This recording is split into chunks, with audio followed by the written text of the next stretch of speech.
Welcome to another Ultralight Airplane Design video from the Ultralight Airplane Workshop. It's been a little while since we did an Aero design video. Typically we're following Dan Raymer's book, Simplified Aircraft Design for Homebuilders. In this one, instead, we're going to do something a little bit different. We're actually going to go back and do a little bit of revision on the UWS-4 Ultralight airplane. There are a number of issues that I've been thinking about on the UWS-4 for quite a while, for months. Things that kind of bother me. Things I thought should probably be changed, wanted to give more thought to. And after going to Oshkosh, learning a few things there that I didn't know, and while I was at Oshkosh, I decided I need to make some changes. So in this video, we're going to go over what some of those changes are. Now overall, the plane is still going to be fairly similar to what we had before, but there are some issues that I'm going to address, and so it will be modified a bit. So that's what we're going to talk about in this video. Now this video might be a little bit long. I'm saying that this is part 1. There could be a part 2, depends on how long it ends up being. If it's more than 25 minutes overall, I'll probably cut it in 2 parts. If it's less than 25 minutes, there's only going to be a part 1, there won't be a part 2. And before we get too far in this video, I wanted to thank my patrons. Patrons are the reason this channel is still going. If it wasn't for them, I'd still be designing the Ultralight, but I might not be making these videos. So thank you very much, guys. So I'm not going to have many charts here, almost none. I think there's 3 of them so far. Most of it will be looking at OpenVSP or Xfoil. In order to remind myself what I'm going to talk about here in this video, I want to put this chart up here. So there were 3 overriding concerns I had on the UWS-4. One is weight. Now I've mentioned that I think a number of times in previous videos on the UWS-4. Making an all aluminum wing, or mostly aluminum, there's a lot of weight in that wing skin, a tremendous amount of weight. So one of the ways I was going to help reduce that weight is, instead of having all aluminum control surfaces, I was going to have just an aluminum skeleton covered with fabric. So that will save some weight. But the thing that concerned me most is I was hoping for a streamlined pod, a streamlined cockpit for the pilot to sit in to help reduce drag. Now, if you'll remember, one of the goals of this airplane was to fly a fairly long distance, so I go and visit other airports, friends that I have at other airports, and I want to do that by reducing drag so I get more fuel economy. But if I was going to make that fuselage all aluminum, it was going to get kind of heavy. Now, I could still do something like aluminum stringers with some frames and fabric cover it. That's still a possibility, and I might do something very similar to that. But I decided I'm not going to do an all aluminum pod, not unless the weight calculations I've done in my head, and these are really rough weight estimations, unless those are way wrong and I'm going to be way lighter than I thought. So I'm going to change the cockpit so that it's lighter, hopefully. And another thing that's a new development within, the last month or so, the airfoil that I was intending to use was one designed by our patron Keith, and it's a fantastic airfoil. But I got to playing around with it a little bit in July because I had read a little bit more on airfoil design and had a little brainstorm and made just a slight modification, and I think it's a little bit better now, so we'll talk about that too. And then another thing I want to do is I want to reduce trim drag, and that's because the shape of our tail, a V-tail. I learned some details about V-tails I did not know before when I went to Oshkosh, and I attended a talk by Barnaby Wayne fan. So we'll talk about that. That kind of brings us over to the top of the right side. So I'm going to change from an inverted V-tail to an inverted U-tail, where I talked about changing the cockpit. Another thing that kind of got cleared for me when I was at Oshkosh is trying to use brakes to steer. And so I'm going to make some changes based on that. That's going to end up being some fairly drastic changes. I'm pondering doing some wing taper. That would give me a better aspect ratio. It might reduce the wing weight just a little bit. But by increasing the aspect ratio, the effective aspect ratio, actually even the actual aspect ratio, that will help reduce drag, because the changes I'm thinking of doing to the cockpit will probably add drag. I finally decided on a propeller diameter, and that's just bowing to the realities of the propellers that are generally available. We'll talk about that. And then, of course, we'll talk more about the airfoil modification, and we'll look at Xfoil to see how this new airfoil behaves. So that's a summary of what we're going to talk about here. Let's get started by talking about using brakes for steering. What I had intended to do for the UWS-4 is to use brakes on the main landing gear to do steering when I wasn't going fast enough for the aerodynamic forces to help steer or yaw the airplane when I'm landing and taking off or taxiing. And the reason for that was because of the V-tail. My plan was to have 2 cables go up each boom, and those 2 cables would control the ruddervator on their side of the airplane. Now because of that, I wouldn't be able to do direct steering on the tail wheels unless I ran more controls. Typically on an airplane that has tail wheel steering, the rudder cables are used to also steer the tail wheel. Well, we don't have rudder cables here. Ruddervator controls are very different than rudder controls. So I would have to run an additional set of cables back to control tail wheels. I decided I didn't want to do that. I figured a better option would be to steer with the brakes. Well, brakes on the main gear are great for making really tight turns when you're going fairly slow.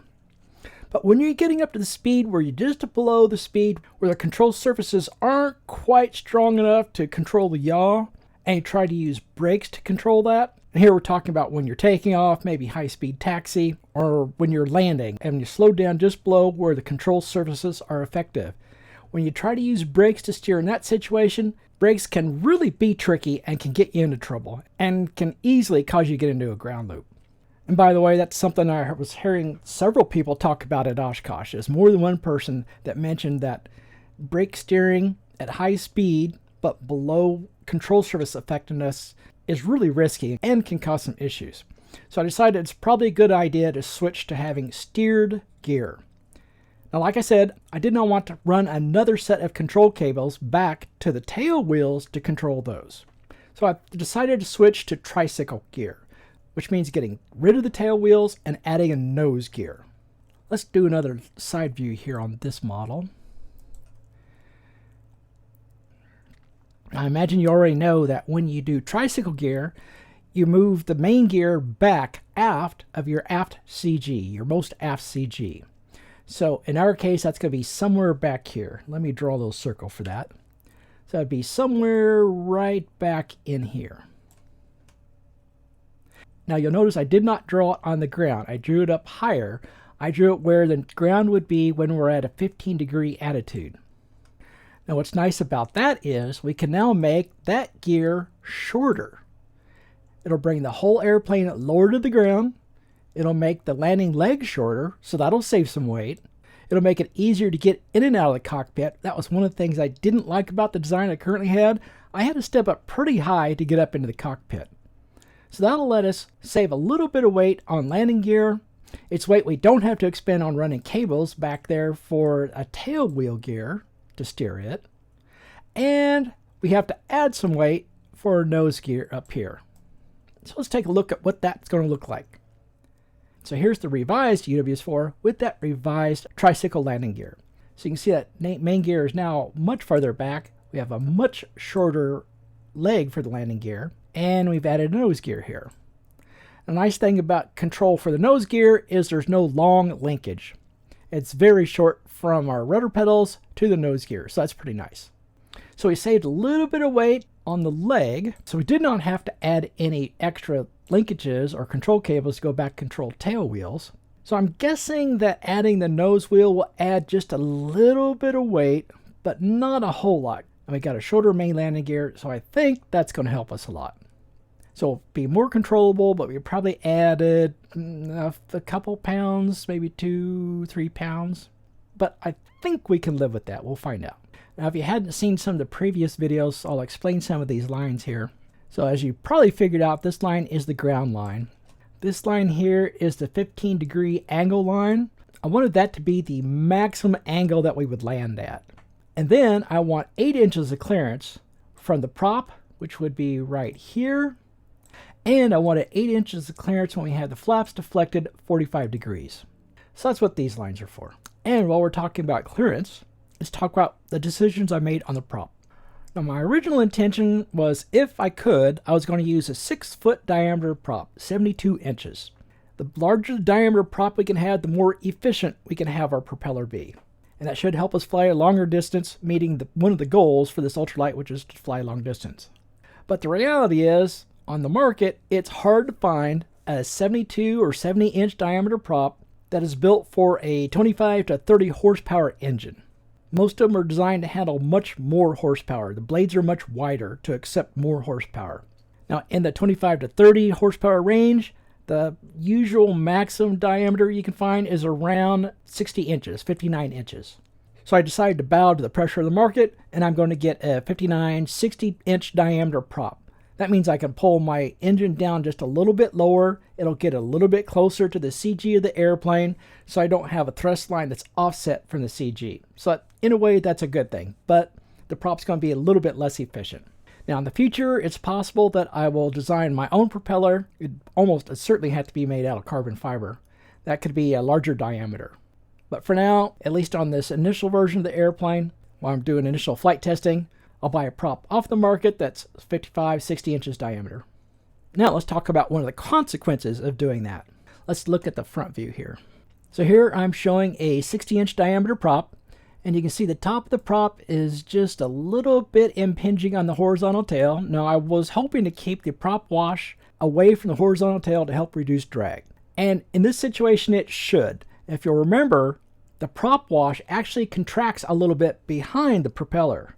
Now there is an online calculator I found that will actually calculate how much it contracts, but just to kind of show you roughly, it should come down around, that's a pretty poor drawing, but right around in here. So the prop wash will probably be just a little bit below the horizontal tail. So I think that'll work. Now when I was thinking about a 72-inch diameter prop, the tail had to be up around here. Of course it was V-tail, but it came down like this. So now the tail is a little bit lower than it was before when we had the V-tail. So overall, I think that's probably a good thing. And since we're talking about the tail, let me talk about the rationale for changing the shape of the tail here. You probably remember that I had a V-tail, inverted V-tail on the UWS-4. Now while I was at Oshkosh, I learned a little bit more about V-tails that I had not known before.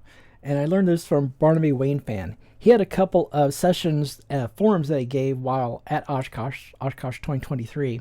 And he mentioned one thing that I already knew, and then another thing that I did not know, and it kind of surprised me. Now one of the things is that you're getting extra induced drag when you're deflecting the tail surfaces on a V-tail. Let's talk about that real quick. So here we're looking at a couple of deflected rotorvators looking forward or behind the tail.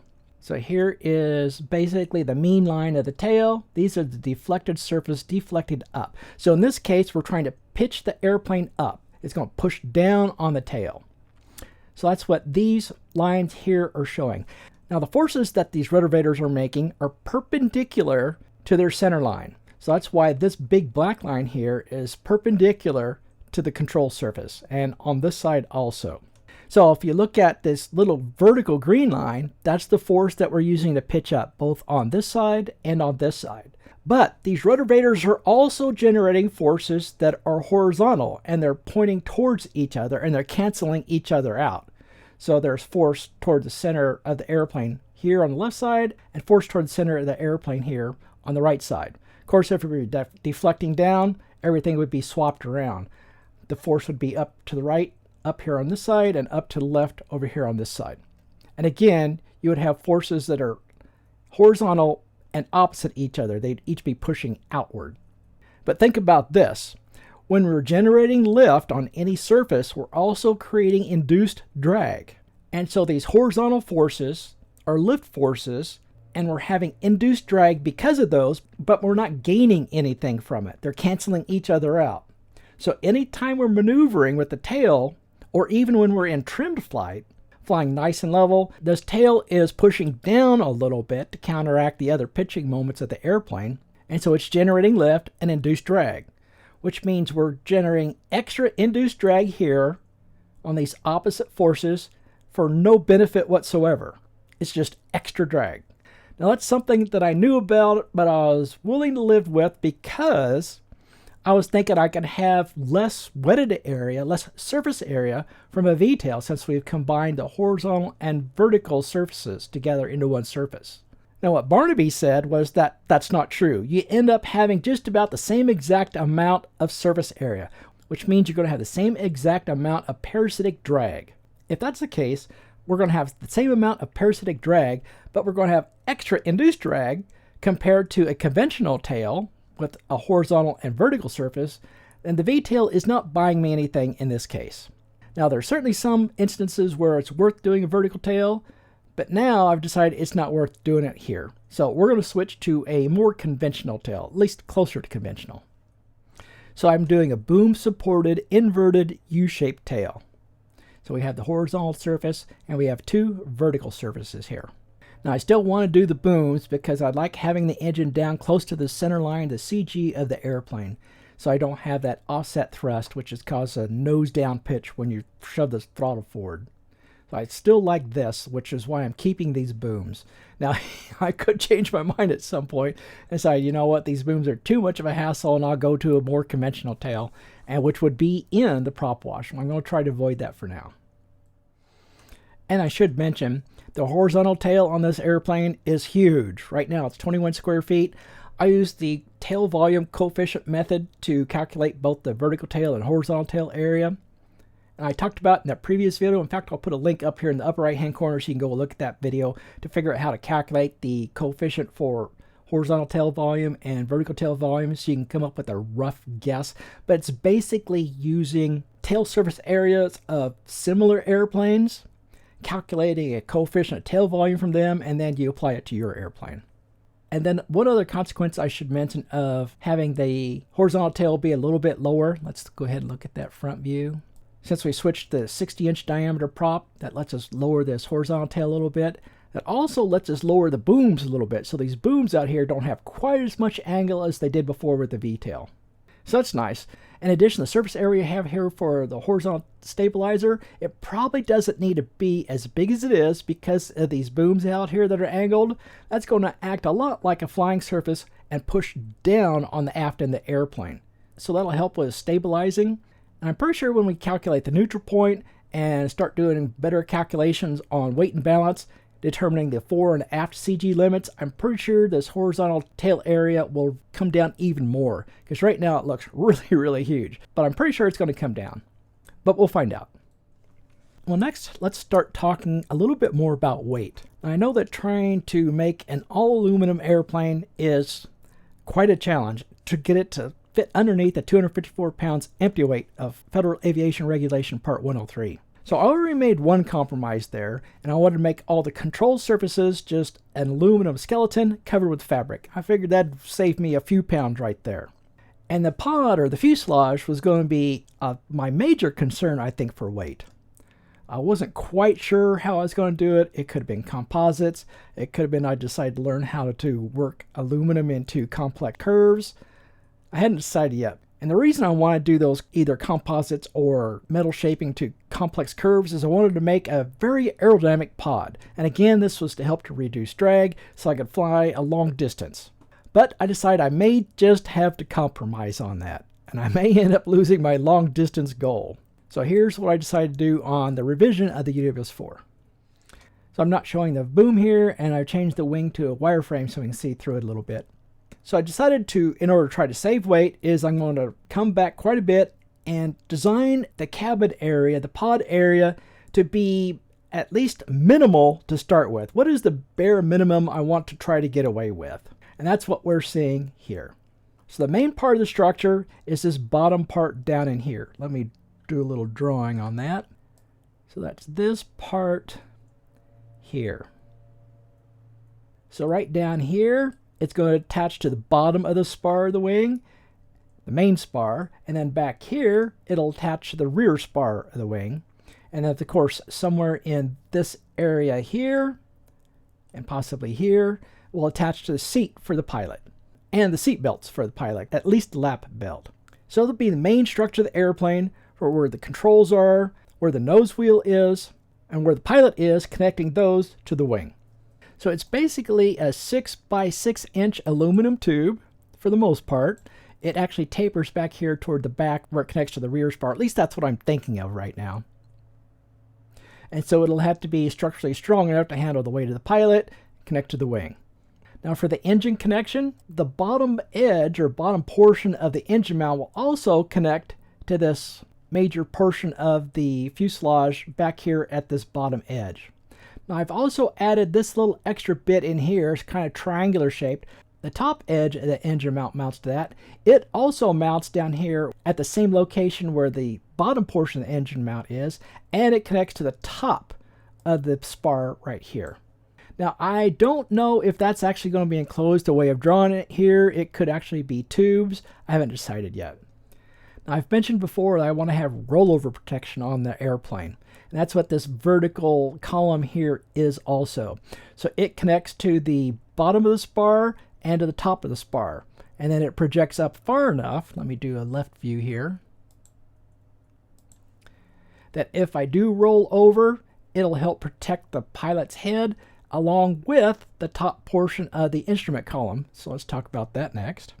So that top part of the instrument column is right here. And right here is the top of that rollover protection. So a line here, if we happen to land like this, will come pretty close to protecting the pilot. At least you won't get completely jammed up. I could make the instrument panel just a little bit taller, or the rollover just a little bit taller here. But I'm hoping I don't have to, because another thing we're going to talk about here shortly.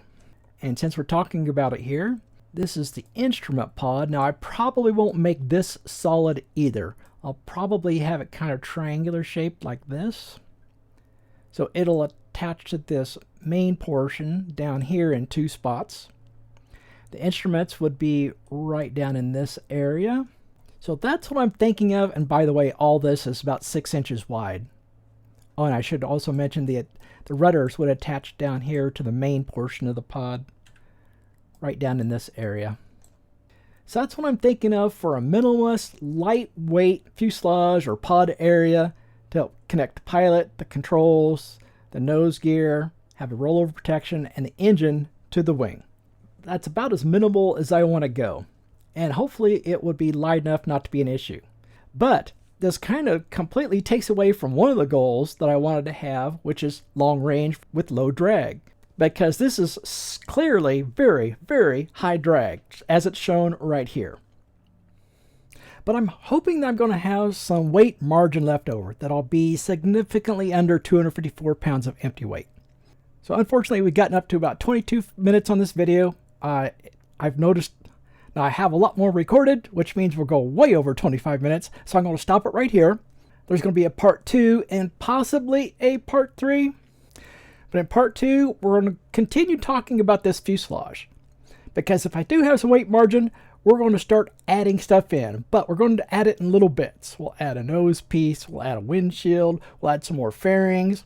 And we'll keep adding until we start getting up close to our 254 pounds empty weight. Hopefully we can fair the whole thing and make it look a lot like the fuselage that I had previously on the UWS-4. We'll see. I also want to talk about changes to the wing. Now, I may push that to a part 3. I don't know yet. I didn't take a look at how long the rest of the video clips were. So there's definitely part 2, maybe a part 3. Well, guys, thanks for watching. Patrons, thank you very much for supporting the channel. I'll see you next time.